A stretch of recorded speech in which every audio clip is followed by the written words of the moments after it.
Hello everyone. आज के video में हम कवर करने वाले हैं सोशल साइकोलॉजी से रिलेटेड क्वेश्चंस को। हम स्टार्ट करते हैं हमारे आज के फर्स्ट क्वेश्चन के साथ।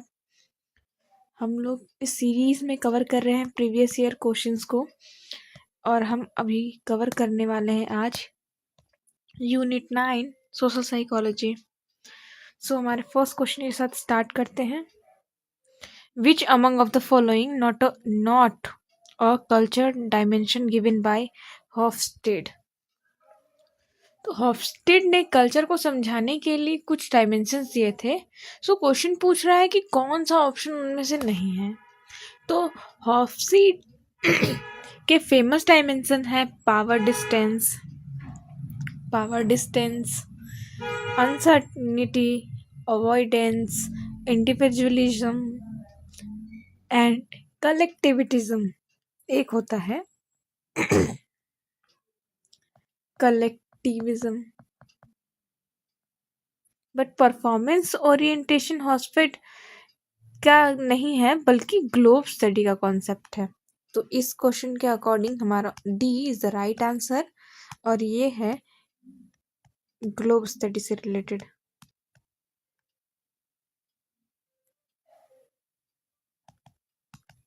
अब हम मूव करते हैं हमारे नेक्स्ट क्वेश्चन।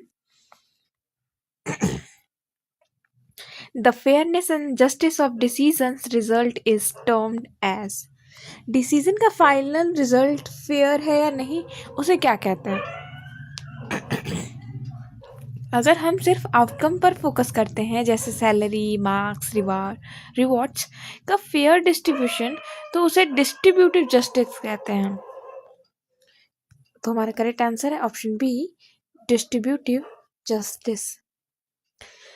प्रोसेस की फेयरनेस अलग होती है।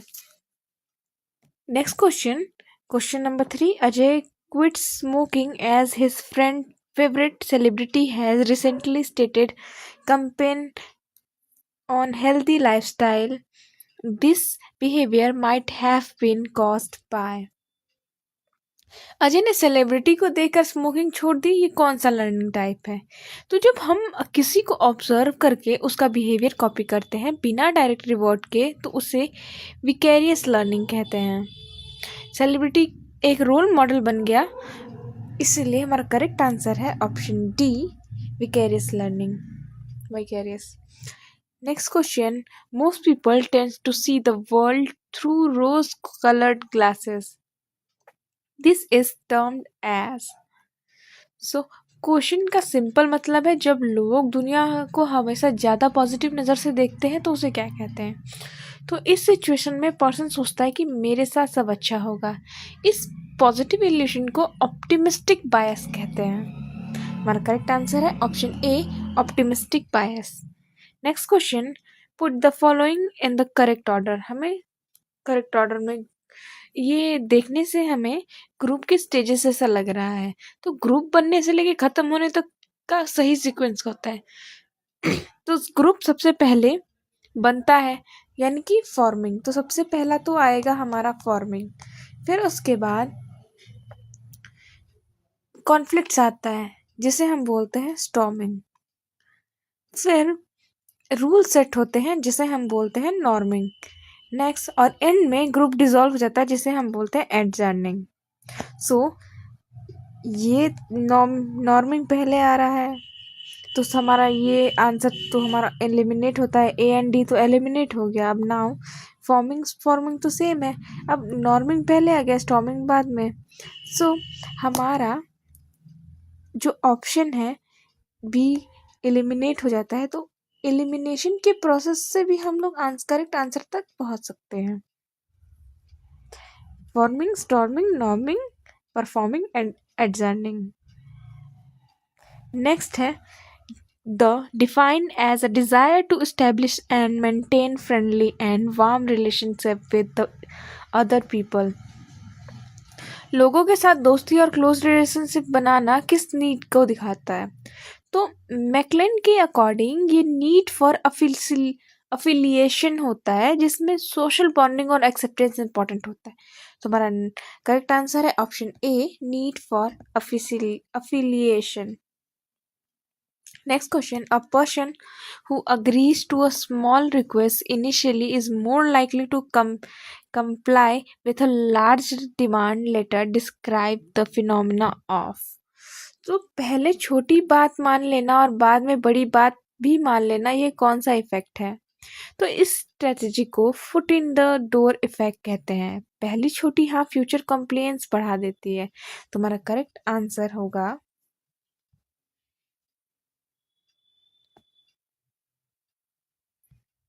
Option B, foot in door effect. So अब हम मूव करते हैं हमारे नेक्स्ट क्वेश्चन नंबर 8 की तरफ। Solomon Asch is a popularly known as for his research on. तो एस ने ग्रुप के इन्फ्लुएंस पे कौन सा बिहेवियर स्टडी किया था? एस का एक्सपेरिमेंट ने दिखाया कि लोग क्लियर आंसर पता होने के बाद भी सिर्फ ग्रुप के प्रेजेंस में गलत आंसर बोल देते हैं। इस फिनोमिना को कन्फर्मिटी कहते हैं। तुम्हारा correct answer option A, conformity. Next question number 9। The loosening of normal constraint on behavior when people can't be identified, such as when they are in crowd, is called। भीड़ में लोग अपनी identity और self control खो देते हैं, इसको क्या कहते हैं? तो जब हम एनोनिमिटी बढ़ जाती है और पर्सनल रिस्पॉन्सिबिलिटी कम हो जाती है, तब इम्पल्सिव और एग्रेसिव हो सकते हैं। इस साइकोलॉजिकल स्टेट को डी इंडिविजुएशन कहते हैं। हमारा करेक्ट आंसर है option C, deindividuation. Next question number 10। We typically attribute our success to our internal characteristics whenever we perform well on a task. This phenomenon termed as। अपनी success का credit खुद को देना और failure को blame, जो हमारा failure का ब्लेम है, सिचुएशन पे डालना, ये क्या है? तो इस बायस में लोग सेल्फ स्टीम प्रोटेक्ट करते हैं। सक्सेस यानी मेरी एबिलिटी, फेलियर यानी सिचुएशन की वजह से। इस टेंडेंसी को हम सेल्फ सर्विंग बायस कहते हैं। तुम्हारा correct answer option B, self serving bias. Next question are referred to as we leave about social group in the term two characteristics that provide a cognitive framework for processing। किसी group के बारे में पहले से बनी सोच को क्या कहते हैं? तो स्टीरियोटाइप कॉग्निटिव शॉर्टकट्स होते हैं जो सोशल वर्ल्ड्स को समझने में हेल्प करते हैं, पर ये ओवर सिंप्लीफाइड और इनएक्यूरेट भी हो सकते हैं। तुम्हारा correct answer option A, stereotypes. Next question number 12। स्टर्नबर्ग्स conceptualization of love relationship is termed as। Love को 3 कंपोनेंट में एक्सप्लेन करने वाली थ्योरी का नाम क्या है? तो स्टर्नबर्ग के अकॉर्डिंग जो लव है, जो उन्होंने 3 कंपोनेंट्स बताए थे, उसमें फर्स्ट है intimacy, second one is passion, third है हमारा commitment.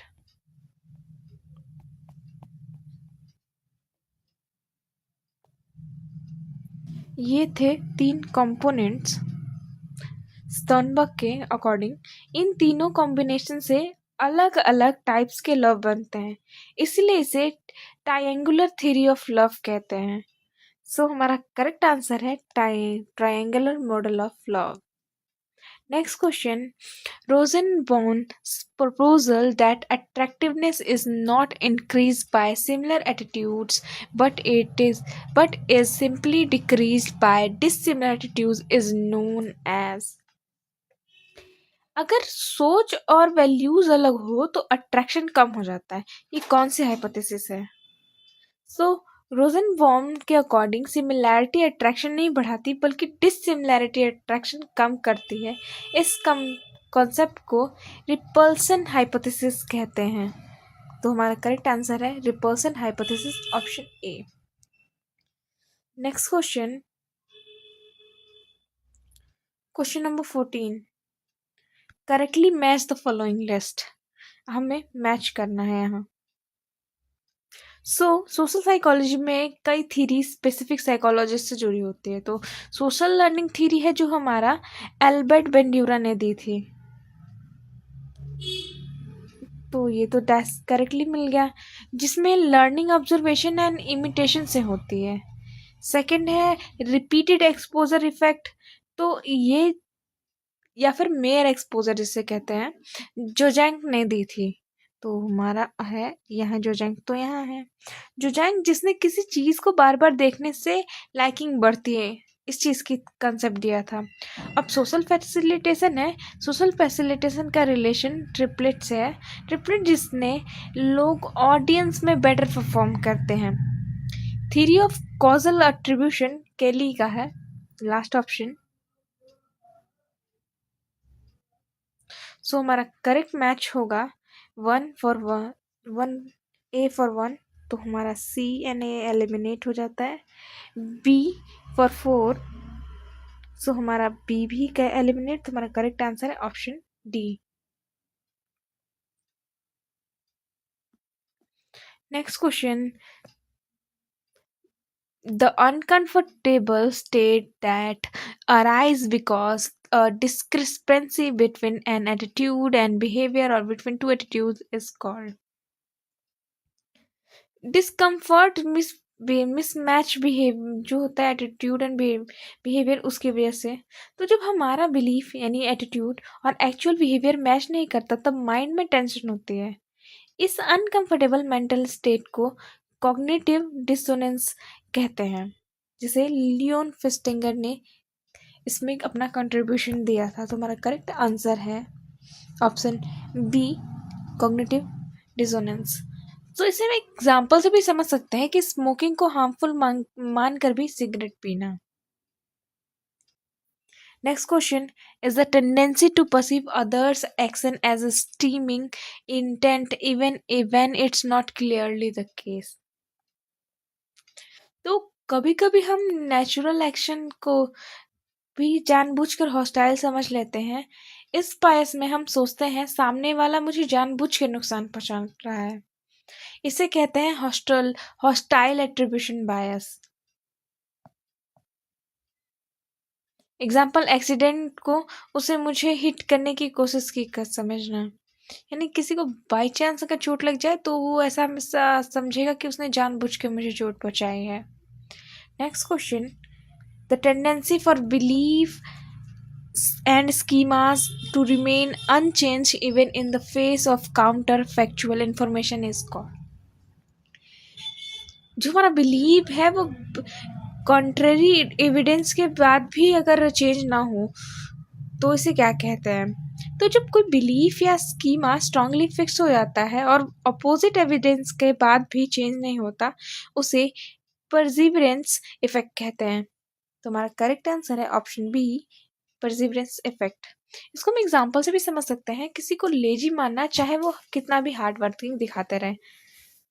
Next question, question number 18, in Milgram's experiment subject who gave large socks rationalized that they were not personally responsible for their action.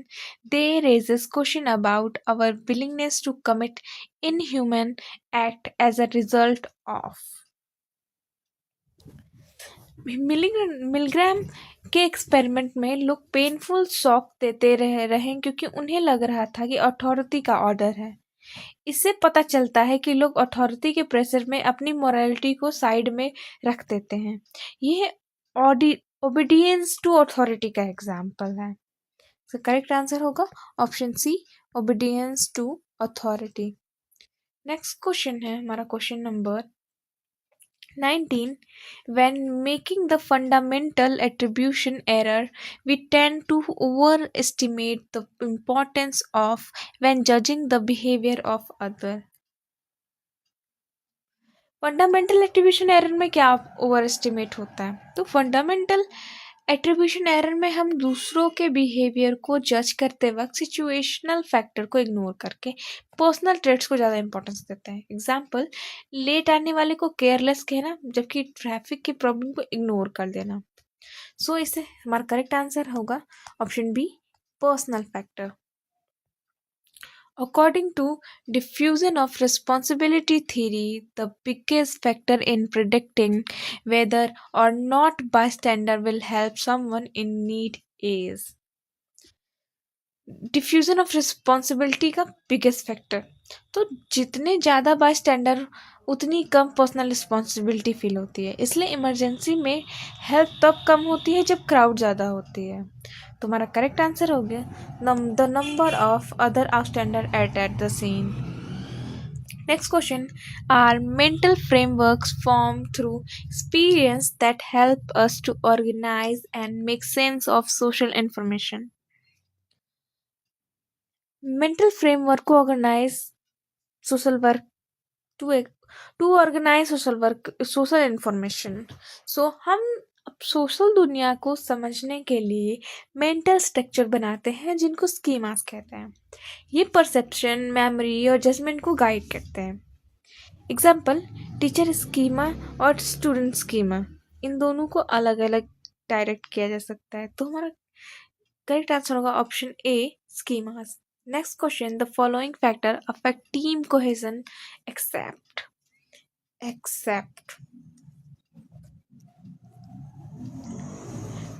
Team cohesion तब हो strong होती है जब shared goal हो, clear roles हो, good communication हो। लेकिन अगर अपने पर्सनल गोल टीम से ऊपर रख दिए जाए तो कोहेजन टूट जाती है। तो हमारा करेक्ट आंसर होगा option C priority of one's own goals. Question number 23, what is prevention? So prevention क्या है? प्रिवेंशन का मतलब होता है रिस्क होने से पहले ही स्टेप लेना ताकि नुकसान ना हो। एक्सीडेंट के बाद इन्वेस्टिगेशन प्रिवेंशन नहीं होता। सो हमारा करेक्ट आंसर है option D taking precautions to reduce risk. Next question, schemas that indicates what is expected to happen in a given setting is known as। किसी सिचुएशन में क्या होगा, कैसे होगा, इसकी मेंटल स्क्रिप्ट होती है। इसे स्क्रिप्ट्स कहते हैं। एग्जाम्पल रेस्टोरेंट में एंट्री, फिर ऑर्डर, ईट, फिर बिल, फिर एग्जिट। ये एक स्क्रिप्ट की तरह है। सो हमारा करेक्ट आंसर होगा option A scripts. Next question, question number 25. A teenage boy decides to become a musician after watching the audience scream in admiration of the lead singer at the concert. The above of example suggests which of the following theoretical perspective in social psychology?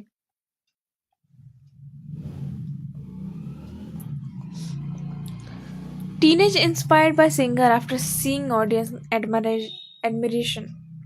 Teenage boy role model को observe करके inspire हो रहे हैं। ये observational learning है, theory है जो कि बेंड्यूरा से आता है। इसका करेक्ट आंसर होगा ऑप्शन ए सोशल लर्निंग।